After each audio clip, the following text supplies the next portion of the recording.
What's up, y'all? As you can see, we out here at the range again doing a bunch of testing. Got the jelly contraption set up, the chrono, 2 blocks of gel, 2 completely clean blocks of gel. So this is the first jelly test of the day out here. Been doing a couple other little things that y'all probably see before this, but as you can see by the title, what we're doing today is another punch test. We're doing the federal punch as always. Y'all, I'm sure familiar with these. If you're not, the 29 grain federal punch, personal defense round. It's a solid flat nose projectile with some kind of coating on it. And y'all know we've been on a quest here to find something that can out penetrate this stuff, and we just ain't found it yet. This stuff is just phenomenal. I mean, the performance on this stuff is just absolutely fantastic. Now, what we're going to put up against it today was sent to us by Tom's from Tom's Randomness, is his YouTube channel.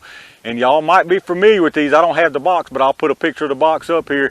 And this is these Aguila sniper rounds. These are 60 grain solid lead projectiles, 60 grain. As y'all can see, the projectile is longer than the casing is. So this is going to be pretty interesting to see what these do. I'm not sure what the speed is on these things, but we're going to find out on the chrono. I'll be honest with you, I don't think these things are going to do it, but I'm very interested to see what they do. Now, what we're running them out of today again is the Ruger 1022 Charger with the 10-inch barrel here. Everybody seems to be pretty satisfied with me using this as kind of an in-between a handgun and a rifle, so we're going to stick with the Charger for now. So I'm very curious about this one. Y'all, what do y'all think about this sniper? You think it's even going to come close? You think it's going to beat it? You think it ain't got a chance? Let me know down in the comments. But let me get all this stuff out of the way and get it set up, and we're going to get started. All right, y'all, I'm out here fighting wind, fighting the doggone sun, trying to keep it from glaring in the camera, but we're going to see if we can make this happen. We're going to start out getting the speeds as always. I'm going to start out with the federal punch. I'm going to do a 3-round average on these punch. Now, we've got the speed on these things several times, but I'm going to do it every time. So, if I remember correctly, they normally around like 1450-ish, something around there. But let's see what happens today, y'all. Here we go. 1418. 1493 and 1484. So let's see what the 3-round average on that is. All right, the 3-round average on the federal punch is 1465 feet per second. So that's about what we've been seeing on these things. So let me get reset and let's check out those snipers. All right, here we go with the 60 grain Aguila snipers. I'm kind of wondering if these are going to cycle out of this Charger. I've run these things out of my TX22 before, but I've never run them out of this Charger, so it'll be interesting. Well, let's see what happens, y'all. See what these things are moving. Here we go. Looks like 817, 871, and 887. So right much slower, but let's go see what the average is. All right, on the average on the Aguila snipers is only 858 feet per second.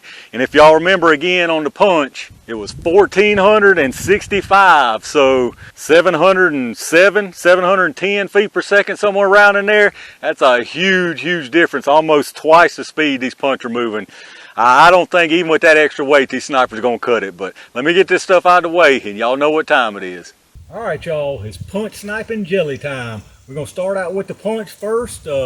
As always, I expect it probably to go at least to the end of this first block, probably into the second. But let's see what happens, y'all. Here we go.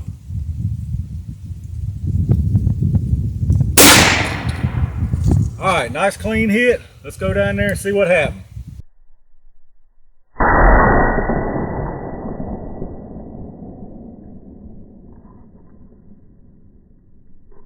All right, y'all, excellent penetration from the punch as always. It went basically to the end of the block there like it always does. So let's see what this old thick boy Aguila sniper round can do. The 60 grain Aguila sniper. Here we go, y'all. All right, went up under that. We go down there and see how far it went. All right, y'all, I think that one might have got affected by the bottom of the block of the board there. It kind of curved down on me, so we're going to take another shot. We'll put it above the punch this time. Either way, though, I can just tell you, this stuff ain't got a chance. Not even a chance, but let's put one up above it just to be fair about it. All right, looks like we went over to the right of it that time, but we should be good there. Let's see what we got. All right, y'all, as you can see, that one went out the side. These Aguila snipers like to do the curvy swervy. So let's put one more up above it just to be totally fair about this.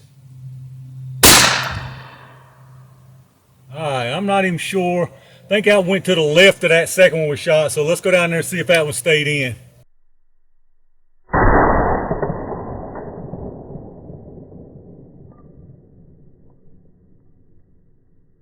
All right, y'all, looks like about the same old song and dance that we're used to on this punch here. So you can see the punch out here. It basically it actually poked into that second block just a little bit and rebounded back to where you see here just short of the end of that block. The angles make it look a little weird. You can see how the corners, but here's the Aguila sniper. The first one we hit, like I say, it was a little low, went in pretty straight and then did whatever it did here, and then looks like the bottom kind of affected it, so I wanted to take another one. The second one went out right here in the side where the third one stopped, and then there's the third one completely turned around backwards, so it tumbled in there. I'm assuming that maybe this one down here tumbled just because of the size of that wound channel too. Maybe it didn't, maybe it did, I'm not sure, to be honest with you. It may have tumbled and then turned back around, but this one obviously it's laying backwards, so it definitely tumbled. That first one was probably a fair shot, to be honest. We probably didn't really need these, but wanted to make sure there was no kind of interference, because basically went about the same, maybe an inch further there, but either way, not even close to the punch. I think these things had to wait. They just didn't have enough speed behind them for sure. No speed whatsoever. But all the projectiles intact. I'm not going to pull them right now because they're completely intact. No deformation at all. No expansion, just like we always see. So let me show you as far as the penetration. All right, so on our penetration here, that first shot with the Aguila sniper, that one went to about 9.5, 9 3/4, almost 10 actually, and rebounded back to about 9.5. The other Aguila sniper went out at 11. The third one stopped at 11, maybe 11 1/8 right there, turned around backwards. The punch is all the way out here. Like I say, it actually peaked into this second block and rebounded. There's a little bit of gap. I need to close these blocks up. Rebounded back to about 15.5, right at 16. So again, nothing can touch this punch on penetration. I mean, absolutely nothing.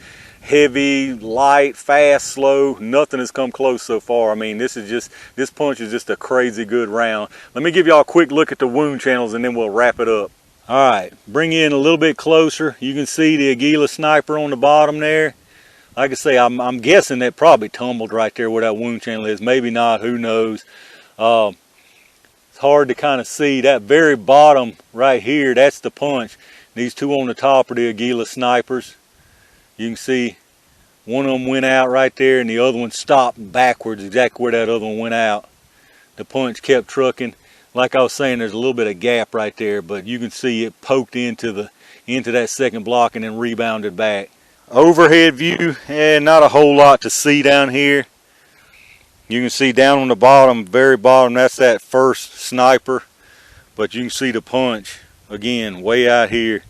Poked into that second block and then rebounded back. I'll fix that gap for my next test, but there's the other sniper. You can see they went in pretty much straight and curved out. It's probably just that all that weight and just moving so slow, it's just probably unpredictable. But there y'all have it again, another victim to the punch.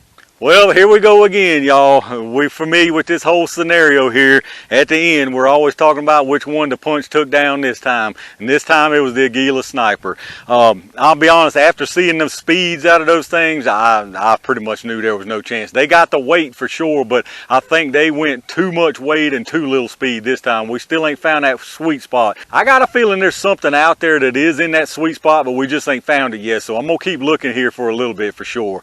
But as for this one, the sniper didn't stand a chance, just like all the rest so far. I love this stuff. This stuff is the most impressive 22 LR round that I've fired out of anything, bar none. Y'all let me know down in the comments what y'all think about this test. What do you think about how the sniper did? Have y'all used this sniper before? This stuff is kind of rare right now. There's a couple places I've seen getting it back in stock here and there, but it's still pretty tough to find. So I definitely appreciate Tom sending this to me to do some testing on. But y'all let me know what y'all think about this down in the comments. If you enjoyed the video, as always, make sure you hit that thumbs up. Make sure you subscribe to the channel. A bunch of tests and having fun I'm doing out here today. So several videos to come from this day for sure. So make sure y'all stay tuned for that. Check my Amazon storefront affiliate link down in the description. Like I always ask you, if you shop through Amazon anyway, it don't cost you any extra time or money to hit that link first. Shop through Amazon like you always do. Anything you buy after going through that link, we get a kickback from Amazon towards the channel, so that helps, and I appreciate that. Appreciate all my range game members for reaching down and hitting that join button. Appreciate each and every single one of y'all who watches my videos, thumbs up, subscribes, and leave me comments down below. I really appreciate that. But like I said, plenty more stuff to come, so make sure you stay tuned, and in the meantime, stay safe, stay prepared, and I'll see y'all soon.